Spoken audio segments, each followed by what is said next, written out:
Hello everyone, Books with Banks back again with another video. I might try and wing this one today. I usually have a script prepared, but I think I'm going to start trying to do a few more just off the cuff, see if I can get my, public speaking comfort level up, maybe a sort of another skill level, if you will.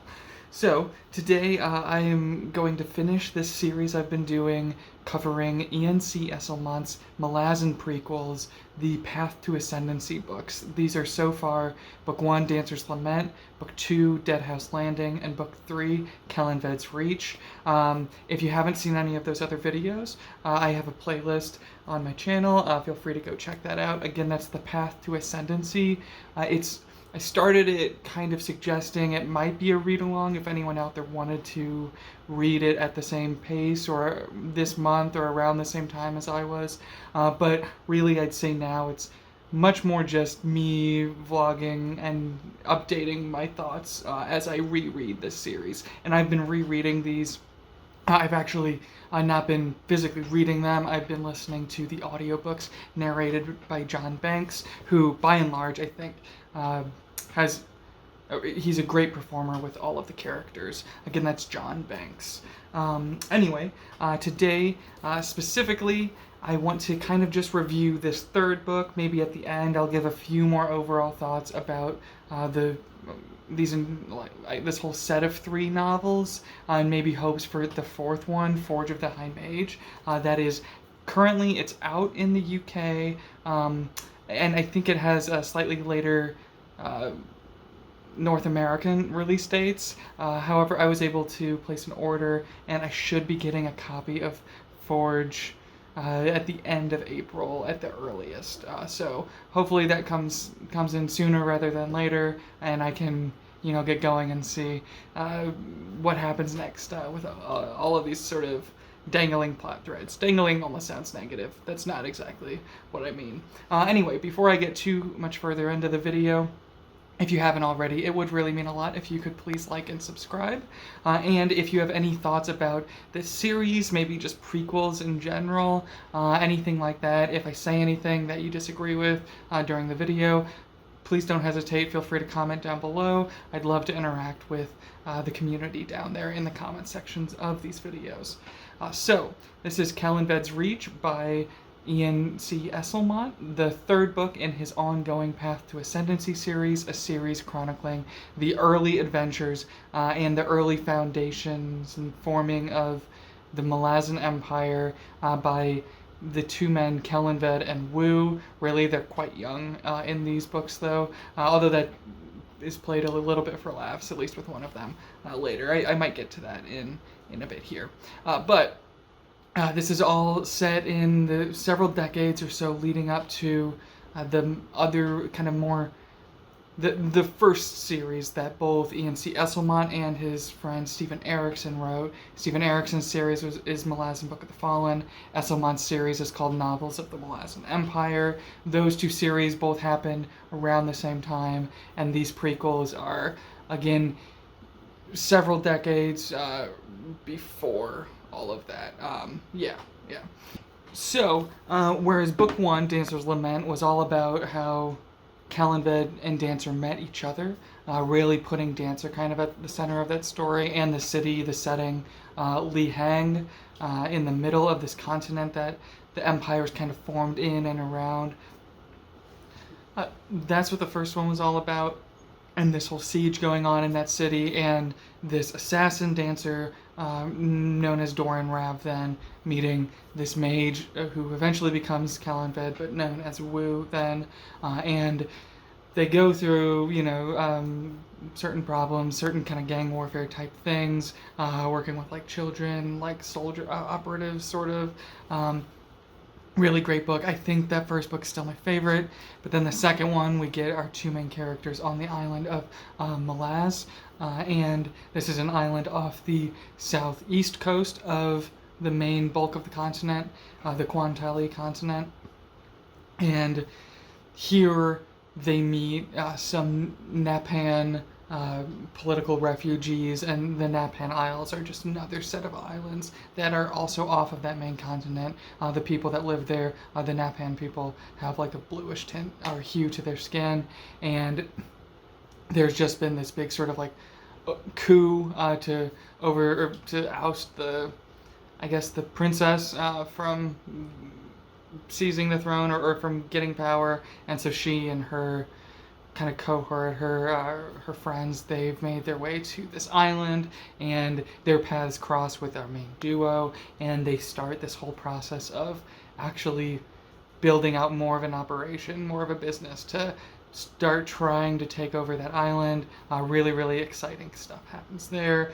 There's also in both of those books, and it continues into this third one here, there's a lot of our two leads going into the Warren, the realm of shadow, and exploring all of its mysteries, and of course Dancer, the assassin, getting frustrated with Kellanved the mage and all of his crazy antics, not ever really sure if Kellanved's plans are more well thought out or just maybe more chaotic. Typically it seems like they're a little bit more chaotic, but every now and then you can start to see some of the strokes of genius that have made their way into Kellanved's scheming. Anyway,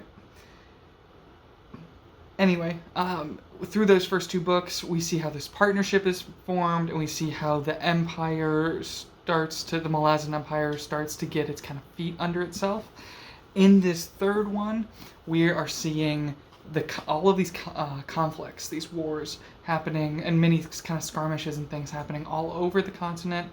I think a big focus of this book in particular is to give origin stories for a number of characters both Esslemont and Erickson like to write about in their chronologically later series, whereas I'd say the first book, Dancer's Lament's really an origin story for the main duo, and then the second book is maybe an origin for character like Taystran and a character like Surly, with a few other people in that circle. This one kind of goes all over the place, all over the continent, giving just random origin stories. It almost seems like, and I know that Erickson and Esslemont, the way that this world was designed and a lot of these characters came to be was through tabletop role-playing games, I believe using the GURPS system. Sorry. And a lot of this kind of seems like, now this is totally just speculation, but it kind of seems like Esslemont was going back through character notes from game sessions and looking at like what different players wrote their characters like background, like what they filled in that background field on their character sheets, and Esslemont's taking all of those and saying, okay, all of these could have been happening around the same time, let me just throw them all into this third book. As you can expect, that might at times lead to a very disjointed sort of feeling here, and you might not get to spend as much time with any one of these characters or get to know any one origin super well, just because they're sharing so much of the book's page count with everyone else and everything else that's going on. Also, a lot of these origin stories, a lot of these characters, where this is the first time we're seeing them, and by the end of at least this book, a lot of them have not really started to tie into each other. There's some characters joining up with the famous mercenary group, the Crimson Guard. There's some who may have expressed an interest in that, but are nowhere near that location geographically. There's we get this whole kind of story. A big part of this book is a character named Origin Samar, and we get his background. He eventually becomes a name that's much more recognizable later on as a commander, sort of an infamous commander, with the Malazan Empire, or for the Malazan Empire, and a big part of this is him and everything he and kind of his mercenary group are going through, and then just at the end, it kind of starts to tie into getting them involved with the actual Malazans as the Malazan, military force kind of grows, the network of spies kind of grows. So Yeah, there's a lot of stuff just really sort of all over the place. We're following one character who's a priest throughout this book, and he's traveling through like different lands and different places, talking with maybe like a goddess at one point, talking with someone in like a noble's caravan guard at another point. Eventually gets to a location near the end where he's appointed as this very important historian role, which is really exciting and fun to see that eventually get brought in and tied in. And I actually think I like this character. So again, this is the priest character. I don't necessarily want to give too much away here, but priest character who basically becomes the historian for the Malazans. And his journey getting there, it's not always clear in this book that that's exactly where Esslemont's taking it. But then once he's in the room at the end with the people that he'll eventually be working for, it starts to click, and it's like, oh, okay, that makes total sense. And the actual scene where he sort of joins up is really, really funny. I think that scene in this book in general, Esslemont takes a really interesting approach to world building and or I guess I should say lore, like structure and delivery of lore details for the Malazan world, because there's this whole debate of how old Kellanved actually is. Could he be more than 100 years old? Maybe it's more like 70. Maybe it's less than 20. Who really knows? And if that's important for deciding when the empire started and dating things appropriately. There's this whole kind of conversation about how confusing that is. And I honestly, that and just some of the other details that might be a little different in these books compared to the later series, or again, chronologically later series, but the series that were written first.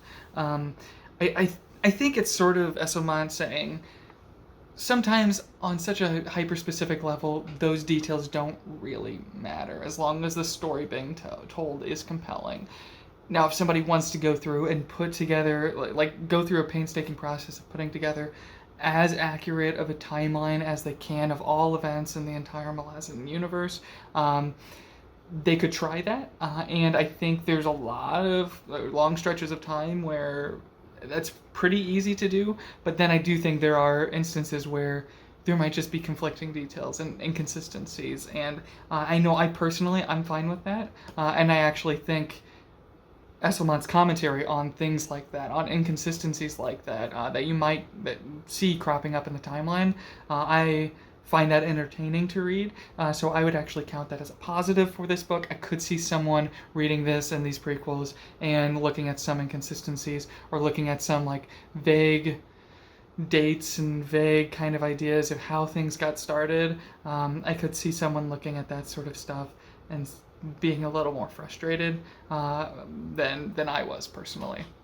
I will say, and I commented on this in my last video, I made a video. If you haven't checked it out, I was about halfway through this and I wanted to just give a quick update, and a problem that I brought up there continues to be a problem throughout the rest of the book, with sort of like the weird origin of what do we call things, what's the name of things, sort of the over-explaining of stuff. I think, I don't know if there's like an official term for this, but I think when we look at prequels and prequel stories, we can see a lot of times what's being explained is never really what the fans actually had questions about, like why different positions in the military have the titles that they have, why, or how, kind of a silly, brief little scene explaining how a really important character in the first few Malazan books got his name, and he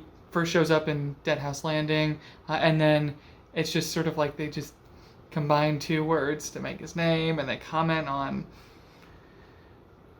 how nice it sounds, or something like that. That sort of thing. I guess the best thing I could compare it to is actually something that doesn't really bother me, but the whole midichlorians thing in Star Wars. If you're someone who the over-explanation of things along the lines of like stuff like midichlorians and people explaining stuff that just never really needed an explanation. Again, I actually don't mind the midichlorians thing, but I don't want to get too far off on a whole Star Wars tangent. But I think this is the same sort of thing. When people say they have a problem with that level of over-explanation, I can agree with certain things that Esslemont's doing in these prequels. But yeah, other than, or I should say, I do think that he plays those scenes for laughs. They're not supposed to be like, this is seriously, like, this is a really important moment. We have to decide what things are called and what his nickname's going to be, what his nickname's going to be, what her nickname is. It's not serious. It's all very kind of joke and like tongue-in-cheek kind of tone of like, oh, winking at the reader, like, you know who this is, you know who this becomes. But now we're gonna have like a 2-3 page long scene explaining why they're called something else. Yeah, so I could see that type of comedy could work for other people. It did not really work particularly well for me. Still though, as some of the comedy in here, like that type of scene, some of the sort of prequel or tendencies you get with prequels, like that sort of thing, like with that scene, as well as the disjointed nature of a lot of these narrative threads, probably more disjointed than any of the books in these prequels so far. Those would be my main negatives, and then for positives, as disjointed as all those stories are, for the most part, they're all really, really fascinating tales. So first of all, Kellanved and Dancer, what they're doing, they're totally supporting their new allies that they've made on Malazan Isle, and they're supporting what's going on with their early kind of forming of this kingdom, like early empire, still kind of pre-empire at the beginning of the book. They're supporting all the military stuff, but they're kind of doing it from a distance because they're on their own quest trying to find the first throne, which for Malazan fans, we know what that is, and it's very, very powerful seat of power. I guess a powerful seat of power. But they're looking for this, and it's been on Kellanved's mind the entire series so far, but this is the book where they actually pursue this much more directly, and that's honestly probably one of the most important things, like quests that happens in here, sort of mini stories within this larger story, is them looking for this throne, the characters and the race of characters that they meet in that pursuit. That stuff I thought was really compelling. I always really was excited to see how all of that played out. I do think certain scenes around the throne itself seem to play out a little bit too easily for our main heroes. And sure, Kellanved's clever, but he sort of just assumes a certain rule or a certain aspect of attaining this power, or that something that's needed to get this power, and it's honestly not the most complicated thing. It's not the most harrowing thing that our two have to go through, at least on the way to the throne. So I think maybe I almost wish that they had to work maybe a little harder or figure out something a little bit more complicated to get the loyalty of a certain army. But once they have that loyalty, I actually think it makes a lot of sense what happens, and I think it actually sort of reveals how carefully plotted a lot of these prequels have been, because there's a creature, someone, or a character referred to as like this monster, this beast that the enemy camp has in their camp in the first book, in Dancer's Lament, and might seem a little out of place in that book.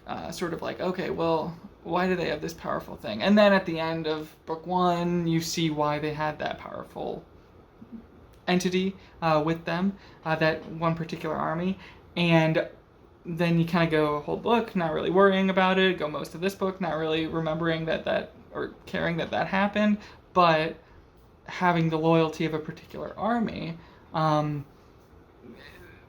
Kellanved is able, and Esslemont, they're both able to sort of call upon some of those things that happened in the first book to make things make a lot more sense, and to build towards what I actually felt like was a pretty satisfying conclusion in this one, at least with that storyline in the city that they're in at the end. The first time, I feel like I remember being a little underwhelmed by the finale of this book. This time around, I actually really enjoyed it. I thought it was very exciting to read. I enjoyed returning to a certain location, returning to some characters, watching and seeing how some things came full circle, and watching how this sort of Kellanved's relationship with a particular army, watching how that actually plays out in practice. I thought that was all really well done and really well executed here. So yeah, I think that's all I'll say about them for now. Oh, I also will say, we get an introduction sort of to the Moranth, and why the Moranth, or some of the Moranth peoples, might be loyal or might be friendly with the Malazans. It's kind of interesting, or it's like a cute little sort of short story stuck in the middle of this book, but it doesn't seem to impact too much, though, you know. Yeah, and I almost wish that somehow the Moranth were also used, like that other army, the Moranth were also used in some way, shape, or form in the climax of this book. Who knows? Again, this series is not finished. I'm sure a lot of the threads that are not yet resolved might get picked up in later books. And then the Origin Samar story, it's a character's origin story, origin, that name's too close, but that's interesting. It's an exciting sort of war story about what a fairly kind of predictable outcome for a mercenary army, and there's some kind of harrowing stuff that happens there, and the ultimate sort of resolution to that story, I mentioned earlier, does tie back into kind of the larger picture, the larger events going on. And then, let's see, the one story I haven't really talked about yet is Gregor and Haraj, two young men who join up with the Brulian League, and they're fighting in the Yellow Regiment, and it's just all of these kind of pointless wars and skirmishes and things that are happening on the east coast of this continent, and sort of a first person, or it's not written first person, but we get to see basically what's happening on the ground of these troops that are just being thrown around, and their lives are just being sacrificed for the weird, silly little whims of the nobles that govern these kind of city-states all in that region of the continent. So it's sad. It's kind of this brutal commentary on the pointlessness of war, which is a common theme in Malazan. So Esslemont, I think, continues that tradition and with that storyline, and continues to continues to provide compelling commentary on that sort of thing. And these two characters also, they have their own mysteries, their own special talents and abilities, and their own interesting kind of comedic, almost comedic like exchanges with the Crimson Guard, who we know is a group of characters Esslemont loves to write about in his other series and his other books. And these two characters, there's theories out there and strong hints in the book that these two become characters that we know by different names later on, members of the Crimson Guard in those other series. So it is really cool to see these two, or the origin story of these two and their friendship, regardless of whether or not any of that's been confirmed. It's still exciting to see that. And I think their friendship, Esslemont writes it really well, where even if they don't become characters that we would recognize later. They're not just cameos. They actually have, like, there's actually like an emotional heart to their storyline and their friendship and kind of their care and loyalty to the Yellow Regiment, or the Yellows Regiment in the Brulian, I think it's Brulian, the Brulian League. Yeah.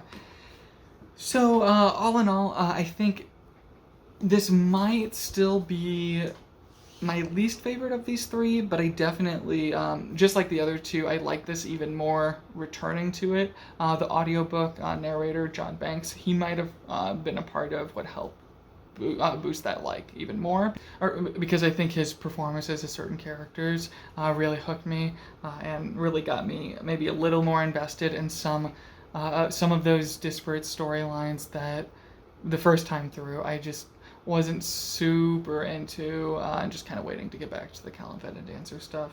This time I actually really cared about a lot of the other things going on, and I paid more attention to everything else going on the continent. So yeah, really great book. Not my favorite Malazan, but still, anytime Esslemont or Erickson get to play around in this amazing world of theirs, I always have a great time. And yeah, this is no exception. A great time, even if it's not my favorite. All that said, thank you so much for watching. Have a great day. Bye.